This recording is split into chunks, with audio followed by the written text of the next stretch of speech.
बीते 4 दिनों से भारत के लोग बहुत सोच विचार में हैं, सोचने पर मजबूर हैं कि जो कहावतें थी ना कि घर का बेदी लंका ढाए, वो कहावतें सत्य थी। अगर घर का बेदी ना होता तो शायद लंका नहीं ढाई जाती या लंका को नहीं हराया जाता। जयचंद ना होता तो पृथ्वीराज चौहान नहीं हारते।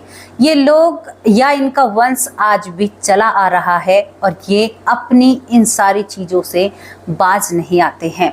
देश में एक खबर बहुत जोर शोर से चल रही है, जहां पर 3 लोगों का नाम आ रहा है कि वो भारत की जासूसी करते हैं और कुछ खुफिया जानकारी पाकिस्तान को पहुंचाते हैं। अब ये 3 लोगों में से एक नाम सबसे बढ़ चढ़कर सबसे आगे आ रहा है और आप लोगों को भी पता होगा कि मैं किस नाम के बारे में जिक्र कर रही हूँ।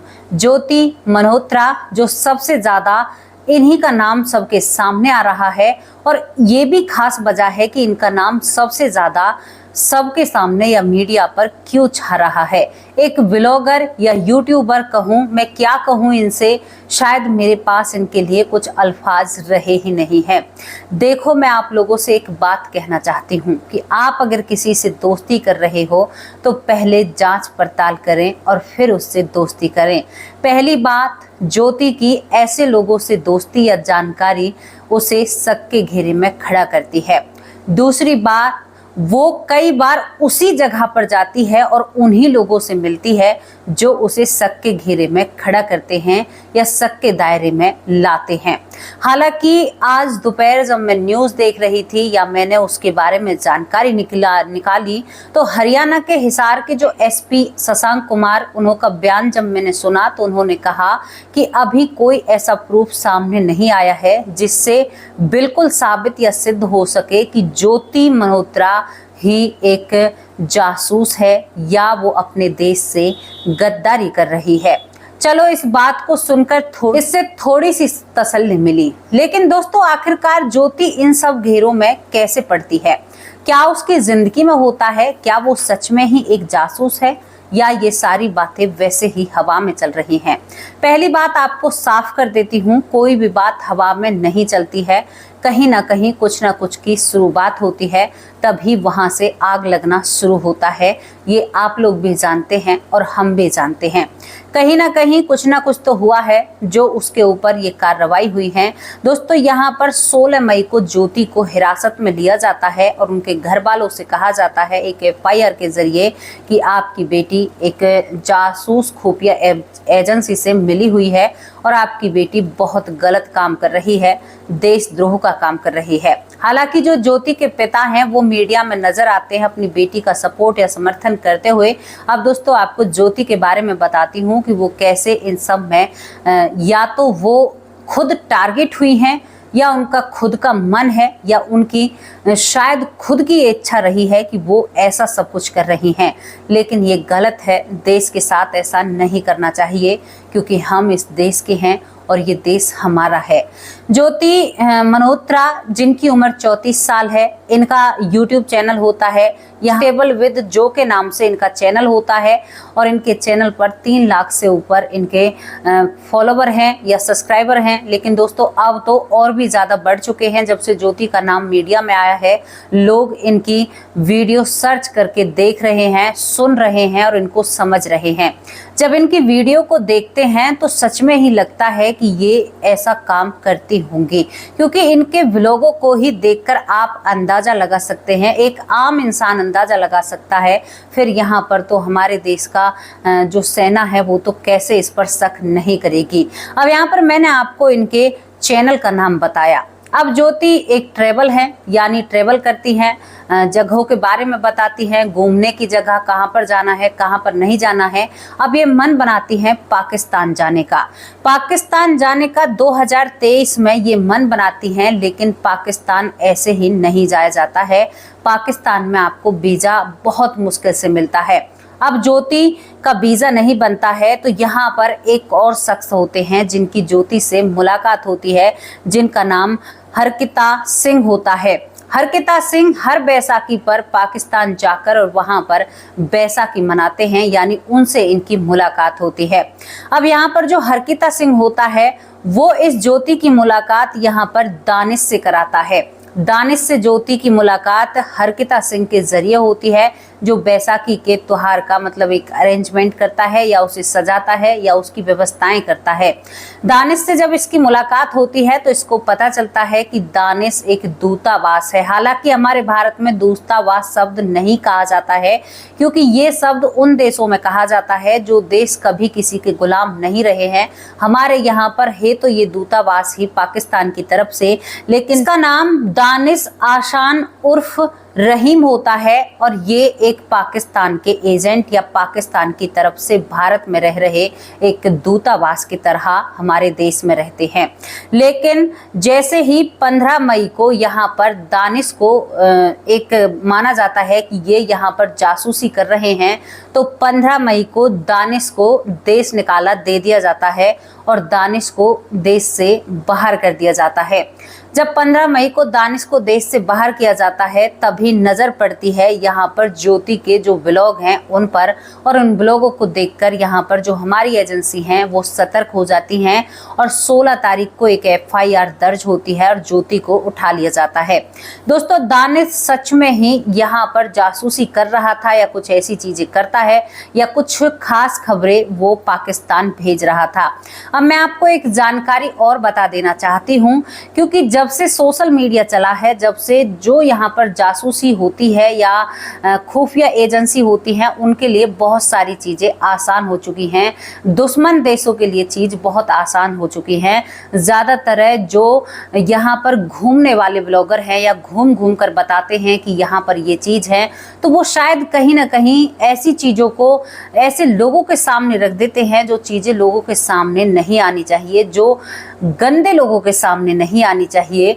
यही सब कुछ इस ज्योति ने किया था। इस ज्योति ने पाकिस्तान भारत का बॉर्डर, यहाँ पर गांव कितने हैं, गांव में लोग कितने हैं, ये सारी जानकारी उसने अपनी वीडियो में बाकायदा बताती है।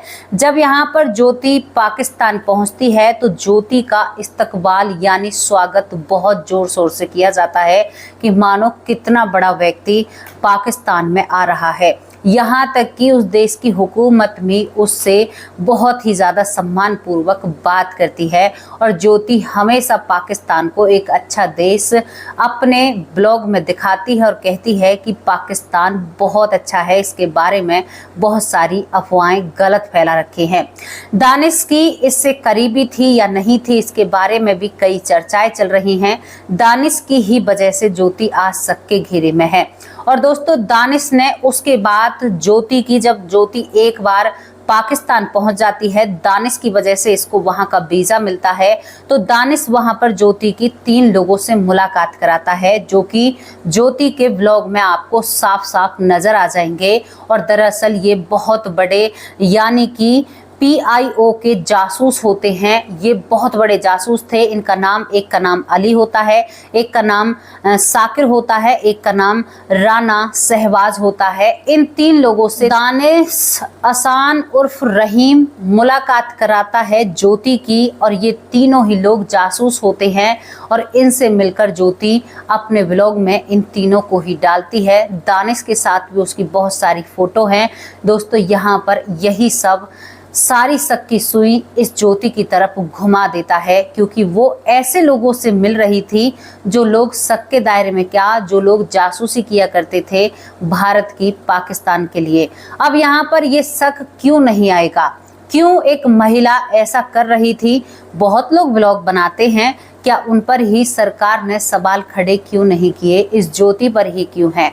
कुछ ना कुछ तो बात है। लेकिन जब ज्योति से पूछताछ की जाती है तो ज्योति केवल यही सभी लोगों के सामने कह रही है कि मैं एक आज़ाद देश की नागरिक हूं और ये मेरी आज़ादी है कि मैं कहीं पर भी घूम सकती हूं। ठीक है भाई, आप एक आज़ाद देश के नागरिक हो, आप कहीं पर भी घूम सकते हो, लेकिन क्या ये सही है अपने देश को इस कदर से तोड़ना?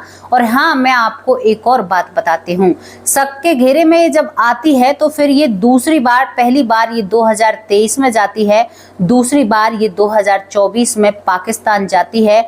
और वहाँ पर दोस्तों पाकिस्तान जाने के बाद फिर ये इन्हीं लोगों से मिलती है जिनका मैंने आप लोगों को नाम बताया। दोबारा से इन लोगों से मुलाकात होती है। इसके बाद वहाँ से आने के बाद ये चीन जाती है। चीन में ये अब वहां पर भी कुछ लोगों से मिलती है, वहां के लोगों से भी मिलने पर ये शक के दायरे में बहुत अच्छी तरह से आ जाती है।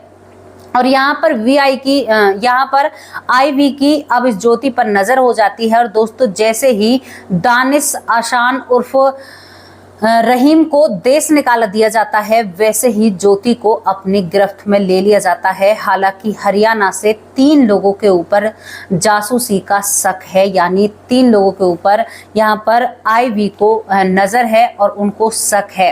अब दोस्तों, यहाँ पर आप सोचकर देखिए कि अपने देश के प्रति क्या कोई ऐसा हो सकता है? क्या वह किसी चीज का शिकार हुई है, या केवल वो व्यू और लाइक्स पाने के लिए ये सब कुछ कर रही थी, या उसे पैसे मिल रहे थे? हालांकि अभी कुछ खास नहीं खुला है, खुलासा अभी कुछ भी नहीं हुआ है। ज्योति से हमारे जो पुलिसकर्मी हैं या हमारे यहाँ पर हिसार के जो हरियाणा के हिसार के एसपी शशांक कुमार हैं, उन्हें अभी ऐसी कोई जानकारी नहीं मिली है। उनसे केवल वो अपने बयान पर डटी हुई हैं। लेकिन ज्योति के व्लॉगों को देखकर जो भी बात सामने आती है वो साफ साफ लगता है कि कुछ ना कुछ मामला तो जरूर है, क्योंकि उसके ब्लॉग आप जरूर देखना। हालांकि बहुत सर्च हो रहे हैं उनके ब्लॉग और लोग ज्योति को जानना चाहते हैं कि कैसी है ज्योति, कौन है ज्योति। ज्योति की उम्र करीबन 34 साल है और वो एक ब्लॉगर है और वो हर जगह जाती हैं। यहाँ उसके बाद ये कई नेपाल, भूटान, कई देशों में घूमने के लिए जाती हैं। लेकिन शक कहाँ होता है, 2 बार पाकिस्तान जाना और पाकिस्तान से आते ही उसका चीन जाना, ये उसे शक के दायरे में खड़ा कर देता है। अब दोस्तों, यहाँ पर हम कैसे खुफिया जो एजेंसी होती हैं या दुश्मन देश के जो जासूस होते हैं, पहले जासूसी बहुत मुश्किल और बहुत कठिन भरा काम था, लेकिन अब ब्लॉगरों ने इस काम को बहुत आसान बना दिया है। अब आप कहोगे कि आप ऐसा क्यों कह रही हो? यूट्यूबर और ब्लॉगरों ने इन काम को बहुत आसान बना दिया है। जैसे कि हमारे कुछ ब्लॉगर पाकिस्तान जाते हैं, सरहद को दिखाते हैं, हमारी सेना को दिखाते हैं, यहाँ तक कि हर एक छोटी से छोटी जानकारी अपने ब्लॉग में डालते हैं, जिसके कारण जो वहाँ पर दरिंदे बैठे हुए हैं या जो चालाक लोग वहाँ पर बैठे हुए होते हैं, वो उन्हें तुरंत अपने झांसे में लेते हैं। कुछ देश तो इस कदर कुछ काम कर रहे हैं कि कुछ बड़े बड़े ब्लॉगरों को अपने एक लालच देते हैं और लालच के प्रति अपने देश की छवि को सुधारने के लिए वहां पर ब्लॉगरों से कराया जाता है, कहलवाया जाता है कि हमारा देश बहुत अच्छा है, वहां पर फ्री खाना, रहना, सब कुछ, यानी एक ऐड की तरह अपने देश को प्रेजेंट किया जाता है जनता के सामने। और वो देश की छवि एक व्लॉग के जरिए, क्योंकि जिससे मिलियंस में जिनकी वीडियो जा रही हैं, उनसे कितने लोग जुड़े हुए होंगे। तो एक ये बहुत बड़ा साइबर क्राइम चल रहा है। इस तरीके से मैं क्या कहूँ आप लोगों से, इसमें बहुत लोग बहुत ज्यादा माहिर हैं। यहाँ पर हमारे ब्लॉगरों ने हर एक चीज को मीडिया के सामने या सोशल मीडिया पर या लोगों के सामने खोल कर रख दिया है। ये केवल भारत की बात नहीं है, कई देशों में हर लोग ये काम करते हैं। लेकिन एक तरीके से सुरक्षा के मामले से शायद कहीं ना कहीं कानून को इस पर एक कड़ा कदम उठाना चाहिए, क्योंकि हम अपनी जो सीक्रेट, हमारी सेना, हमारे इन चीज़ों के बारे में तो हम अपने ब्लॉग में नहीं दिखा सकते, हम अपने बॉर्डर को भी नहीं दिखा सकते। इन चीज़ों पर रोक लगनी चाहिए तुरंत से तुरंत। यहाँ पर बताते हैं कि जब पहलगाम में अटैक होता है, उससे करीबन 2 महीने पहले ज्योति पहलगाम में जाती है और वहाँ पर पूरे पहलगाम को दिखाती है।